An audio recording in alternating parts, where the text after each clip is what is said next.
Hi everybody, today we're going to look up setting up the Wacom tablet and then sharing it on Blackboard Collaborate. And I'm going to start kind of at the very beginning and show you that's a really easy system to use. So when you first get your Wacom tablet and you open it up, you'll see there's a lot of cords, and I just want to talk a little bit about them. So you'll notice that you have kind of one cord that has four pieces. Two pieces, the HDMI and the USB cable, are on the same side.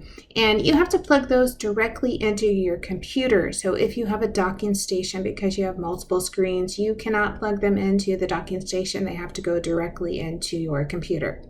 The other two cords are on the other side, and those are for power. So there's one that you kind of plug this little USB into the power that goes into the wall, and then the smaller little power goes actually right into the Wacom tablet. It does matter how you put it in, so you kind of need it moving over to the left for it to fit in and to power. If you turn it the other way to the right, it doesn't work right. Once you have all your cords plugged in, then you're ready to turn it on. So you'll see there's a little power button on the upper right side, and a light will come on to let you know it's on. You will need to install the Wacom driver into your computer, so you will go to this URL and download the driver and run it. Now you're up and running. I will go over two parts of how to use the Wacom tablet, one when you have more than one screen and one when you just have one screen. We will start with one screen. So you can see here I have my one screen, and it really is just mirroring my home screen. So the same thing on both of my devices. So let's say maybe we want to use a Word document. So you would open the Word document on either the computer or your Wacom tablet. You can use your mouse for both devices. So if you go to use your mouse, you can use it on the actual computer, you can use it on the tablet, or if you want to, you can use your pen that came with the Wacom tablet and use that to navigate around your Wacom. Once you go to Word, you can either open a new document or you can use one that you've saved in the past. And how we're really going to do a lot of good stuff is by drawing on it. So you want to go to the home screen and you want to select Draw. The Draw is going to open a toolbar, and you can see it has these nice little features for us. You can open up the pen, change the color, same thing for the pencil, the marker. I'll show you what that looks like. So you can pick the thickness, you can pick which color that you want to use. I would say be careful with the colors you're picking if you're trying to do a presentation. Everybody can't see the same color, so writing on a screen for a student, you would maybe want to stick to a black or a blue that everyone can see. I would probably stay away from the reds. If you would like to keep the toolbar open because you think you're going to go back and forth between the pens and the eraser, then you can just use this little tack to keep it in place. And then this is what it looks like. So you're just going to use your stylus that came with the tablet, and you're going to write right into the Word document. Let's also talk about using this in PowerPoint, because that's another good application to use along with the Wacom tablet. So we're going to go back to our home screen and just open the PowerPoint. And this time I picked one that was already prepared. So you can see I open my PowerPoint, and I'm going to show you two modes that you can do this in. So this is just opening the PowerPoint, kind of this preview where I can see the other slides along the left. And then the main slide is my bigger one that's open. I have the same kind of drawing option. So I go to Draw on the top of my screen, and then that opens my toolbar that lets me pick which utensil I want to write with. Another option that I like is writing in Slideshow. So in the slideshow, you have to hover over the bottom corner, and then you will see these options come up where you can advance the slide or you can write, and you want to click on the right. In the writing, you see it also has a laser pointer, so that might be something you use at times as well, but right now I'm going to show you how to use the pen.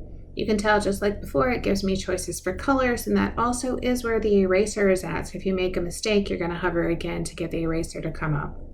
But this can be accessed on any screen. So as you're advancing through the PowerPoint slide presentation, you can always come over here and hover to change colors or to get to that eraser. Once you've selected your pen, you can write directly on the slide. So now that we know how to access our Word and our PowerPoint, let's talk about sharing these in Blackboard Collaborate. I highly suggest you try this during a practice session in your course. So maybe you go to your course and just go into the room, maybe unlock it, go into the room at a time that your students aren't there, and play around with it so they get a hang of it. It's always nice to have that confidence before you go into class and try to do this. So how we're going to start is we're going to select Share. And then we're going to share the application screen. So it's share, and then we have to say which kind of thing we want to share. So this is an application screen this time. Then you will have to select what you want to share of your application, the entire screen, the window, or a Chrome tab. So to do Word or a PowerPoint, we're going to go to a window. I usually stay away from sharing my entire screen. It does a weird mirroring effect, and then sometimes it's just sharing more than I want to share the class. Maybe I have some other windows open that I'm working on things, but those aren't for class, so I just want to stick to what I exactly want to work on. Once you hit window, it'll say which window do you want to use. This time I'm going to select the Word document. Here's what the students see. The students see the Word document just like we have it, and right now it's blank, and then we'll start writing on it. As you're writing on it, if you feel like you don't have enough space, you can collapse the toolbar. You just go over and click the arrow and it will disappear. And once you know how to do Word, let's just say how to do PowerPoint, and it will be very similar. We will go back to share the application screen. We will go to our window and select the window we would like to share with our students. And then you can see here's what it will look like. So this again is that preview mode where you see the slides on the left and then the bigger slide taking up most of the space. So if you're lucky enough to have more than one screen, then let's talk about how we could use the Wacom board with that. And there is a 2-screen maximum. So if you look at this picture, which is my home office setup, I do have 2 screens, but my Wacom tablet is actually sitting on top of my laptop. There's a reason for that. If I open up my laptop, the Wacom tablet turns off. It won't work with more than 2 screens. So 2 is the maximum here. You can see I have different things on all the screens, but you can just take your mouse and move things around. So you can drag whatever screen you want onto the tablet so that you can use the tablet to write on the screen.